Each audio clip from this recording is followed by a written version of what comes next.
If you survived day one of a zombie outbreak, congratulations. You just made it through the easy part. I know that sounds insane. The chaos, the screaming, the literal dead people trying to eat you, how is that the easy part? Because on day one, you still have power, you still have water, you still have neighbors who haven't decided whether to help you or kill you for your supplies. Day 4 is when everything you thought would save you stops working, and that's when the real dying starts. So here's exactly what happens between day 1 and the moment you realize survival isn't about fighting zombies. It's about fighting the clock before civilization completely collapses around you. So let's break this down. What makes day 1 survivable is actually pretty simple. You've still got everything. Your phone's charged, the tap water's running, there's food in your fridge, and honestly, you're probably still in denial. Most people on day 1 aren't even thinking zombie apocalypse. They're thinking riot, or terrorist attack, or this'll blow over by tomorrow. The real horror isn't the zombies on day 1, but what happens when your normal life stops working. Yeah, people die on day 1. Don't get me wrong, the initial outbreak is brutal. You've got folks getting attacked in hospitals, on the streets, in their homes. But here's the kicker. The people who survive day 1 aren't necessarily the strongest or the smartest. They're just the lucky ones. They were in the right place at the right time. Maybe they lived in a quiet suburb instead of downtown. Maybe they were already home when things went sideways. Maybe they just happened to lock their door that day. But luck runs out. By the time day 4 rolls around, everything's different. The immediate shock has worn off, and now you're dealing with the actual reality of what's happened. This is low-key when most people realize they're completely screwed. And here's why. Your resources are gone. That food in your fridge? Spoiled because the power went out on day 2. That water from the tap? Not running anymore. Your phone? Dead battery, and good luck finding a working outlet. You probably drank through your bottled water thinking, I'll just get more tomorrow. Except there is no more tomorrow. The stores are either completely looted or filled with zombies. Or both. The adrenaline crash hits hard. For 3 days you've been running on pure fear and adrenaline. You haven't slept properly. You've barely eaten. You're exhausted, dehydrated, and your body's starting to shut down. And that's when you make mistakes. Fatal mistakes. Reality sets in. This isn't a movie. There's no military rescue coming. The government's collapsed. The police are either dead or trying to save their own families. You're on your own, and you have absolutely no idea what you're doing. Here's what makes day 4 so deadly. The average person can't actually survive without modern infrastructure. Like, at all. Think about it. When's the last time you purified your own drinking water, hunted or foraged for food, treated a serious injury without a hospital, defended yourself against someone who genuinely wants to kill you? Never? Yeah, that's the problem. Most people think survival is just about being tough or staying calm, but it's not. It's about skills, and most of us don't have them. You can't just Google how to find clean water when the internet's down. You can't YouTube how to treat an infected wound when your phone's dead. You're stuck with whatever knowledge you already have, and for most people, that's basically nothing. By day 4, people are drinking contaminated water because they're desperate. They're eating spoiled food because they're starving. They're making noise and attracting zombies because they don't know any better. They're getting infections from minor cuts because they don't know how to properly clean wounds. And they're dying. In huge numbers. What makes this even more tragic is that some people are basically doomed from the start, even if they survive day 1. Let's be real about who's in the most danger. Medical professionals are hands down some of the first to go. Think about it. When the outbreak starts, where does everyone run? Hospitals. And who's at those hospitals? Doctors and nurses who have no idea they're about to be treating patient 0. By the time they realize what's happening, they're already infected. The real genius of zombie outbreaks is that they target our helpers first. Hospital patients who can't move are sitting ducks, unless someone evacuates them. And let's be honest, who's thinking about the ICU patients when they're trying to save themselves? They're getting eaten in their beds. It's dark, but it's true. Elderly people are in serious trouble. They can't run fast, they can't fight effectively. Many need medication or regular care just to stay alive. When society collapses, they're among the first casualties. Your sweet grandma who survived World War II, she's not making it past day 4 without serious help. Babies and young children are basically zombie magnets. A baby cries when it's hungry, scared, or uncomfortable. And guess what? Zombies hear that. Parents are going to be faced with impossible choices, and a lot of them won't make it because they're trying to keep their kids quiet and alive at the same time. People who need medication are on a timer. Got diabetes? Heart problems? Kidney disease? You need regular medication to survive, and that medication needs to be refrigerated or specially stored. By day 4, pharmacies are looted or inaccessible and your supplies running out. You might survive the zombies, but your own body's going to kill you. First responders who got sent in to contain the situation are already gone. Police, SWAT, military. They were the first ones to go face-to-face with the infected, and they paid the price. By day 4, there's nobody left to call for help. People with disabilities face unique challenges. Limited mobility means you can't run. Hearing or vision impairments mean you can't detect threats as easily. Without adaptive equipment or support systems, survival becomes exponentially harder. But here's what really makes Day 4 deadly, and it's something most people don't think about until it's too late. Other survivors. This is high-key the most dangerous threat you'll face, and it's not even close. See, zombies are predictable. They're slow, usually. They're dumb, and they follow patterns. You can avoid them if you're smart about it. But other people, other desperate, scared, starving people who've realized there's no help coming. They're unpredictable, intelligent, and absolutely ruthless. By Day 4, the social contract is dead. There's no police to call, no courts, no consequences for violence except what other survivors can dish out, and people will do absolutely anything to survive. Resource competition is the big one.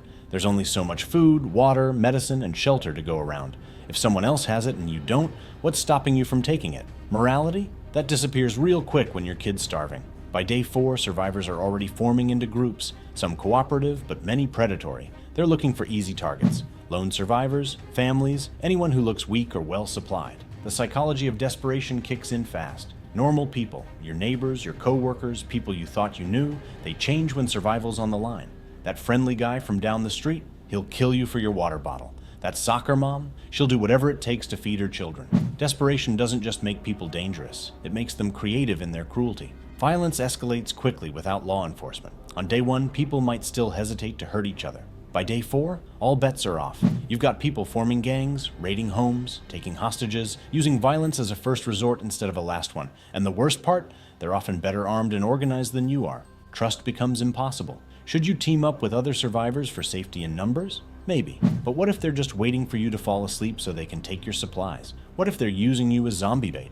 By Day 4, paranoia isn't a mental illness. It's a survival strategy. Okay, so we've established that Day 4 is when everything goes wrong. But what can you actually do about it? Let's get practical. Secure water first. Always. Food you can survive without for weeks. Water? You've got 3 days, maybe 4. By Day 4, you need a reliable water source. That means finding a way to purify water. Boiling it, using purification tablets, or filtering it. Rivers, lakes, even rainwater collection. Figure it out fast. This is hands down your top priority. Get out of populated areas immediately. Cities are death traps. Too many zombies, too many desperate people, not enough resources. By Day 4, you should already be moving toward rural areas where there's more space, fewer threats, and better access to natural resources. Yeah, it's scary to leave your home, but staying is scarier. Learn to be invisible. Noise attracts zombies. Light attracts survivors. Movement attracts both. The best survivors aren't the ones who fight. They're the ones who never get into fights in the first place. Travel at night. Stay quiet. Avoid main roads. And for the love of God, don't light fires unless you absolutely have to. Form alliances carefully. You can't survive alone long term, but you also can't trust everyone. Look for people with skills you don't have. Medical knowledge, hunting experience, mechanical skills, these people are valuable, but vet them carefully. Watch how they treat others. Do they share resources? Do they take unnecessary risks? Are they stable? One bad person in your group can get everyone killed. Establish rules and consequences early. If you're in a group, you need structure. Who's in charge? How are resources divided? What happens if someone steals or endangers the group?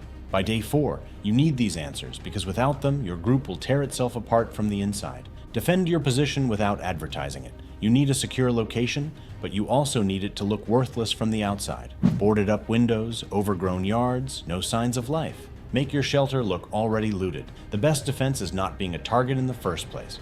Prepare for human threats specifically. Set up early warning systems, tripwires, noisemakers, lookouts. Sleep in shifts. Never let your guard down completely. Have weapons accessible but hidden. And most importantly, have an escape plan. If a hostile group shows up, you need to be able to abandon your position and survive. Ration everything from Day 1. This is where most people screw up. They eat normally for the first few days thinking they'll find more supplies. By Day 4, they're out and they're desperate. Assume help isn't coming. Assume you're on your own for months. Ration accordingly.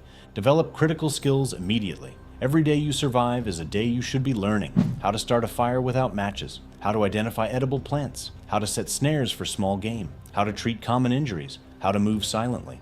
These skills are what separates survivors from casualties. Manage your mental health. This sounds soft, but it's not. By Day 4, the psychological toll is massive. You've probably seen people die, maybe people you loved. You're exhausted, terrified, and traumatized, but you can't afford to break down. Find small ways to maintain normalcy.